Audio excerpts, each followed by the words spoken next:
ఇక దివంగత మాజీ ముఖ్యమంత్రి వైఎస్ రాజశేఖర రెడ్డి 75వ జయంతి పురస్కరించుకొని మాజీ సీఎం వైఎస్ జగన్ ఆయనకు నివాళులర్పించారు. ఇక ఇడుపులపాయలోని వైఎస్ఆర్ ఘాట్ వద్ద తల్లి విజయమ్మతో కలిసి వైఎస్ఆర్కు జగన్ నివాళులర్పించారు.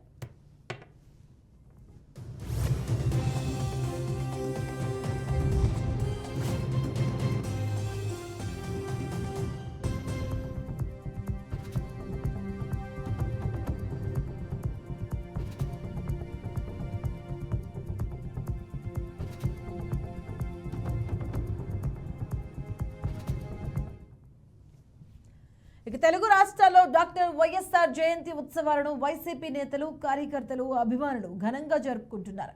1949 జూలై 8వ తేదీన వైఎస్ రాజశేఖర రెడ్డి జన్మించారు. డాక్టర్ వృత్తి చేపట్టిన ఆయనకు ప్రజలకు మరింత సేవ చేయాలన్న తపనతో రాజకీయాలను ఎంచుకున్నారు. ఇక కడప ప్రాంతంలో ₹1 వైద్యం చేసిన వైద్యుడిగా ఆయనకు ఎప్పటికీ తలుచుకుంటూ ఉంటారు. ఇక రాజకీయ పరంగా ఆయన్ను సొంత పార్టీలోనైనా ప్రత్యర్థి పార్టీ నేతలైనా విభేదించవచ్చు, కానీ ఆయన్ను వ్యక్తిగతంగా మాత్రం ఎవరూ శత్రువుగా చూడరు. ఇక తెలుగు రాజకీయాల్లో ఎన్టీఆర్ తర్వాత అంతటి పేరును ఇంటింటా మారుమ్రోగే ఒక పేరే వైఎస్ఆర్.